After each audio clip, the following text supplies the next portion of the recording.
Hello there and welcome back. In this video we're going to be applying the surfacing to our Fruit Bites package that we just modeled. So you can open up yours or you can open up the one that I've created in the Video 11 folder called Package 01.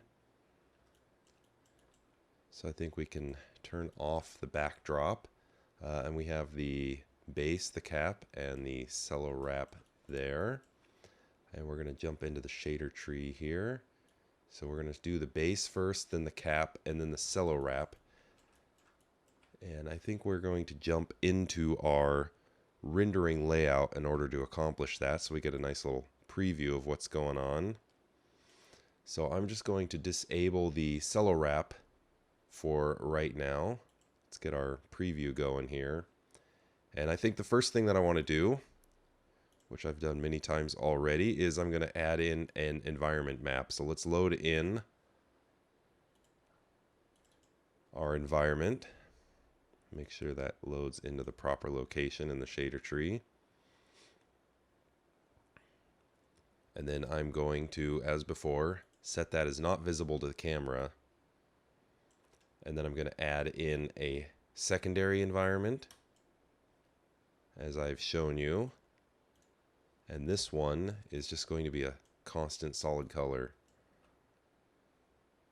And this one is going to be set as visible only to the camera. Okay, so let's turn off that cap and start doing the surfacing here for our package bottom. So this is just going to be a clear plastic that we have here. I don't know too much about material specifically, whether this is PVC or something like that. I'm going to do something based on my reference. So let's call this base mat. We'll be naming these as we go along just to make life a little bit easier. So I think we're going to, this is 100% diffuse. This is a physically based material. It's going to be solid white. And then we want to give this a specular amount of maybe 15% on the front. We still want it to be fairly see-through. And then maybe move this roughness down to 30 on that. And then we're going to go in here to transparency, and we're going to make that 90% transparent, and then give that a refractive index of close to about 1.4. I think that's what the refractive index of plastic is, although it's not specifically listed in there. So when this refracts, this is going to be refracting through to that secondary environment that we've created, so it might look a little strange, but for our purposes, this is eventually going to be filled with the little Fruit Bites candies. So we are not need to be too concerned about that right now for this initial pass at the surfacing.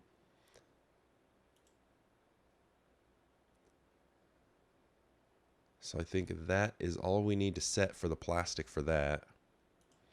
So let's jump on doing the cap here, that nice green cap.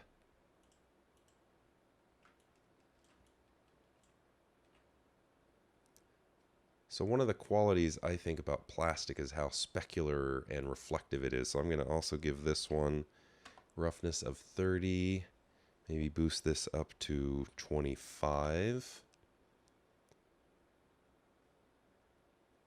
on there. And then I want to take this green color, I'm going to save that here as a preset color. Then we're going to go in, and I think we're going to turn our subsurface amount to 100. That to me gives it a very plasticky looking sort of look to it. Make sure our light is turned on, our direct light.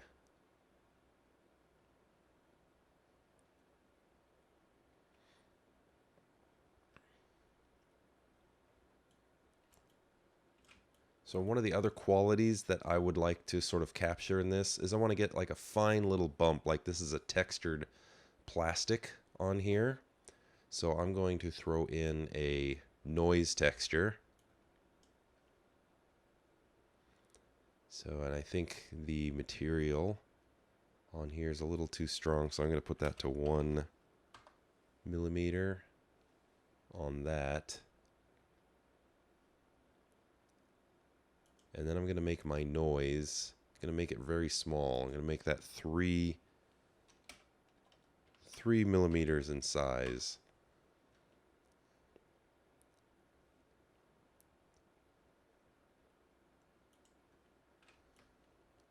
We can kind of zoom in here and see what that's adding to our surface. So right now it's set up as diffuse color. We actually want this to be set as bump, which is why I'm realizing I'm not seeing anything on here. Troubleshooting at its best. Alright, and that's a little bit too strong, I think, so I'm going to dial back the opacity on this.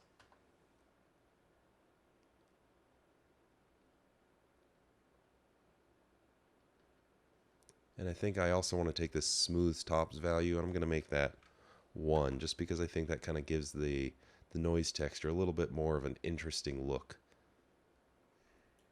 Maybe take this far as down as 10. Just want a sort of subtle little textured plastic look on there. Nothing that's too strong or noticeable. But a lot of plastic surfaces have a very fine sort of manufactured texture look to them, and I think this sort of captures that nicely. So let's reset this to maybe let that bake there for a second, see what that's going to look like.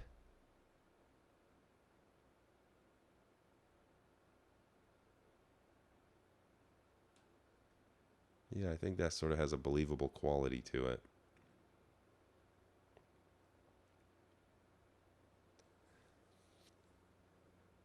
So let's go in and rename these. Cap material. We're going to call this one cap noise. Alright, now one other detail that I want to add here is there's going to be a logo here that's going to be like a little bump map that's going to be applied to the package top itself. So we're going to import in another image, load image, and that's going to be in the textures folder, and this is going to be this Fruit Bite logo, black and white. So I think if we jump over here to our setup mode, we'll be able to position that. So if we look at our Fruit Bites logo itself, it sets up with a UV map, but we don't want a UV map that one. We're actually going to do a planar. So I'm going to use this little texture locator, so these little visual references that you see all the time in the viewport, to actually position this on my surface where I want it to go. So first we need to do is define the size of this. So let's see if I have images available, Eclipse map.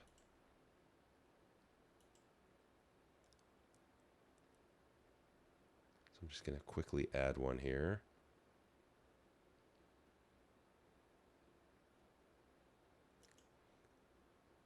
So go to Clips list. So this image here that we just added in, wrong thing, is 2988 by 1210.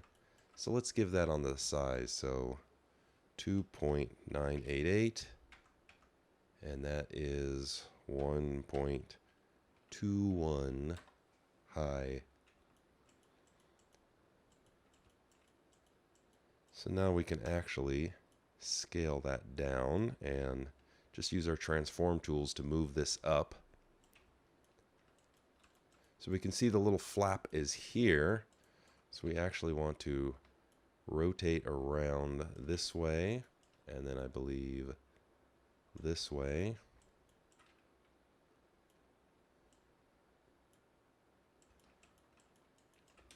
I'm going to go from the front view, and I'm going to just sort of orient this so that it is sort of matching the normal of the center of where that image is, the sort of the facing out direction of those polygons. And then we can scale that even more. And that's going to give us the position of where that little bump map is going to end up. So it's just like a little molded in detail that's just going to make this a little more believable. So with that selected, let's jump back to our render layout. Now this comes in as a diffuse color, but we actually want to set that up as a bump map. And we scale down the bump map for the noise, but I think we want to scale it back up for this. So we're going to multiply this times 5, so 5 millimeters I think is a good amount. And then we're going to take that noise, and we're going to basically make that 1/5. So this is going to be 2%, so that'll end up being exactly the same level it was that we liked there initially. Now let's go into the Fruit Bites texture locator, and we see we get this repeating on here. We want to turn off that repeat, so the horizontal and vertical repeat values, set those to edge, and that'll just repeat that transparent edge value that you have there. So we're going to turn this a little bit. You can kind of get a better view of what it is that we're doing. So as that sort of starts to resolve itself, you can see that we have a nice bump going in there that looks like that logo. But I think we also want to adjust the surfacing on that so that we also don't have it quite as bumpy or shiny in there. So I'm going to do that by taking this texture and duplicating it. So right mouse button click and duplicate. Now in this one, I'm going to change the basic channel or the channel effect to the roughness. So I think you can see now it's rough inside and smooth on the outside. So I'm going to invert that guy. And now it should read the roughness value from the outside edge of that. So I think I'm going to set that to multiply, I think is what I want. Yep. So now that is taking the values that it has here. So we inverted it so those black values are now white. And then the white is basically disappearing and the black values are making this 100%, or should say 0% rough. So that's why it's perfectly shiny here. And I actually want just a little bit in there. So I think I'm going to dial that back maybe 50%. So that'll give it sort of half the roughness that we set as the value for the rest of the lid. So I think that sort of gives it sort of a nice molded detail on there. That just makes it more sort of a convincing detail. And this is sort of a common manufacturing technique that they'll often do for packages like these.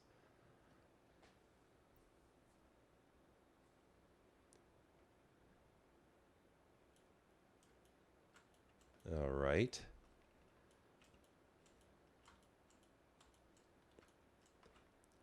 So now we want to start doing the texturing on our cellophane wrapper on the outside edge. So let's turn on our Cello Wrap on there and start doing the textures on there. So for that initially, let's open the Cello Wrap here, and I'm going to set this to a white color. And the color picker just set that to white. And we're going to have the diffuse set to 100 on this. And then now we're going to want to apply several images to this object. And there's going to be several layers of images. So keeping this as just a diffuse object first will allow us to align those objects very easily. So I think the first one we're going to do is we're going to add in the wrapper, sort of the background texture. So let's go to image map, load image, and that is this label diffuse. So we're going to pull that in, and that comes in reverse of what we want here. And I think there's some error, something weird is going on here. So let me jump in, Control Tab, into the UV editing here.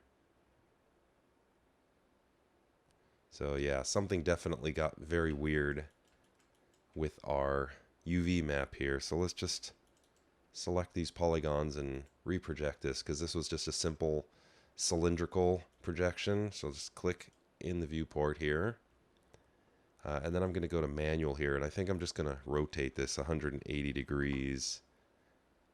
And that looks like that puts our texture on exactly where we want it.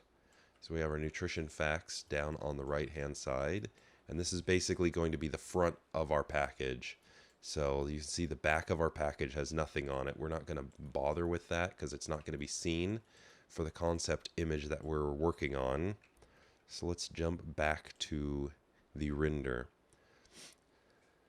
So this next part is going to be maybe a little tough to explain, but we're going to have to do some material layering in here. So this cellophane wrapper is actually going to be completely transparent, and it's going to have some printing on it. So this would be silk screening that's going to be on here. So we're going to have this sort of green detail that's on there, and then it's also going to have the Fruit Bites logo on the front, and then we're also going to use that fruit image that we've created, and I'm going to do these in layers, so this makes it real easy. So if someone comes back and says, hey, we've changed the logo color, you can just swap out that image without having to recreate this entire texture or this entire label. Or if you want to try a different fruit arrangement or some sort of a different image for the fruit, you can turn that on and off, and you can just replace that very easily. So working in this way is a very flexible way, but it does take a little bit of extra setup. So let me take this label diffuse here, and then I am going to go ahead and duplicate this. So I'll right click on there and duplicate. And then for this one, we're going to use alpha only. And this is going to be set as a group mask. So that's down here in, let's see, shader control and group mask. And then we're going to select those two and hit Control G, and that's going to put those in a group. So basically, this mask is going to mask off anything that's within this group, which is all underneath this sort of cello wrap thing. So next, I want to take this material here, and then we're going to instance that, and we're going to put that into this group. We want that to be at the bottom of the group, obviously. So that way, we can make changes to this material, but then it'll also let us override some of those changes within the instances here. So if we were to change this to red or something else, those properties would propagate to all of the instances that we're going to do. So this is going to be the label texture on that. So now we need to do this, basically this same thing, and then we're going to do that to the logo. So let's add in our logo, load image. So that's this Fruit Bites logo image right there. So let's jump into our setup view here again and position that.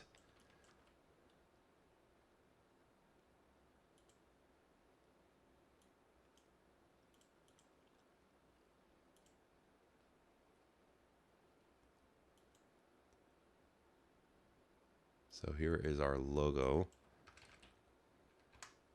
Make sure we are in items mode, and then we want to set this texture locator again to projection, or yeah, planar, and that is going to be on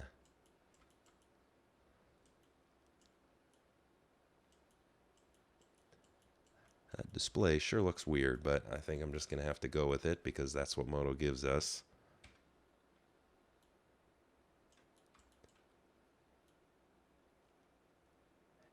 Yeah, there's definitely some sort of bug in there, so hopefully yours isn't doing this, or this is something that'll be fixed by the time you're seeing this. So let's go into this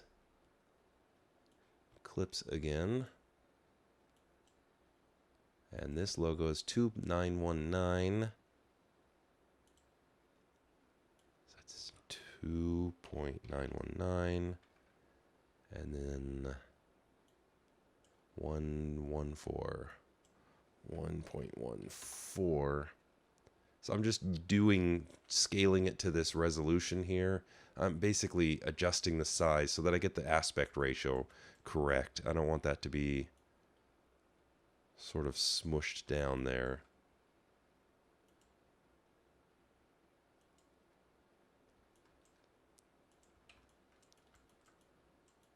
So let's move this sort of to the top of the cello wrapper.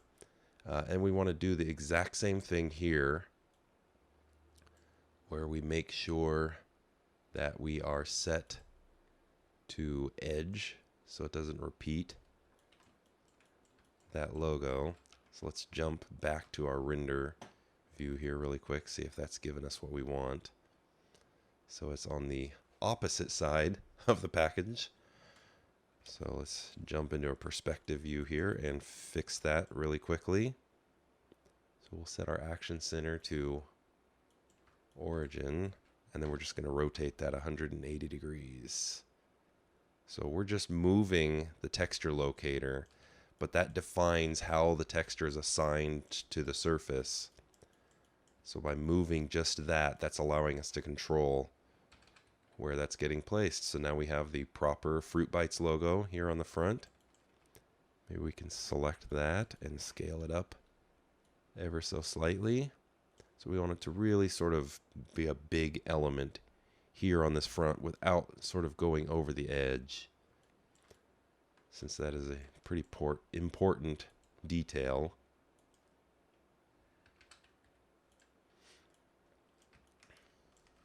All right, so we have that logo positioned.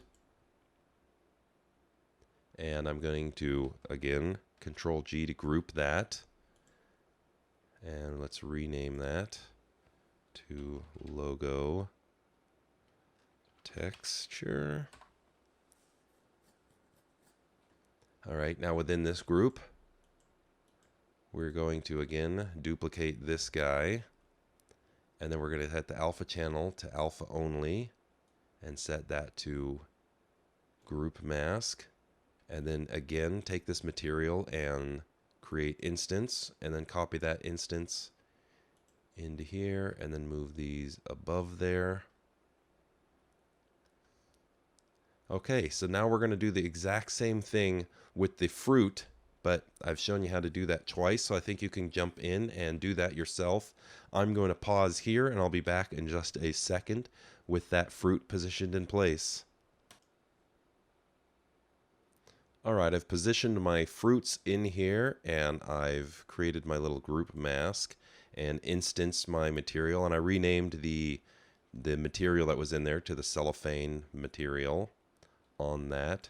So now, hopefully now the changes that I'm going to make are going to make the explain a little bit better why I set this up the way that I did. So now we want to go in here to the transparency. We want to set this transparent amount to 100. And you see that basically makes everything disappear, but we are going to open up these instance materials here, and then we are going to set their transparent amount to 0.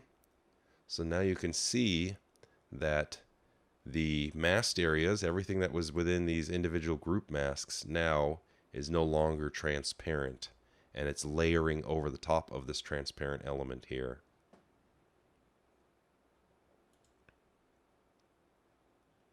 So we can up that specular, I think. And then we can reduce that roughness maybe down to 8.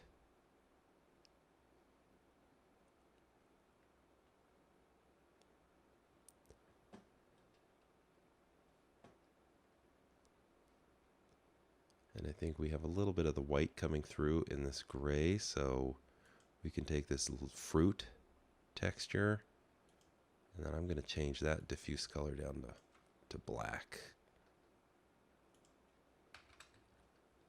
So let's close all of those. Let's turn on all of our objects.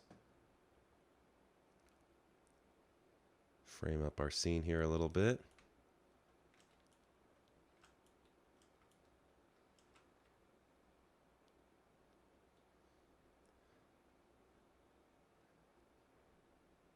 So I think maybe the last thing is this cap.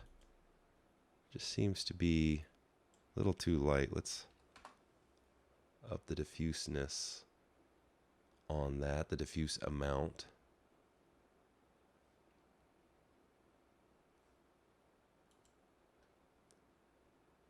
Maybe adjust this subsurfacing amount to 12 millimeters, and then we're going to turn off maximum depth, setting that to 0.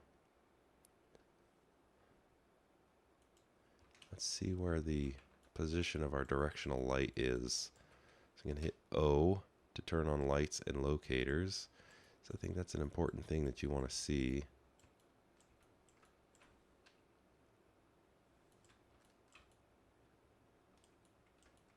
So where is our camera? Alright, so let's turn it on so the light is actually facing towards our object. That's a lot brighter, a lot happier.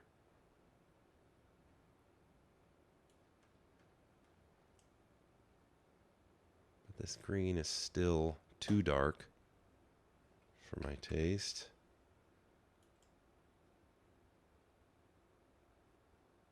So we're going to go in here and brighten that green up.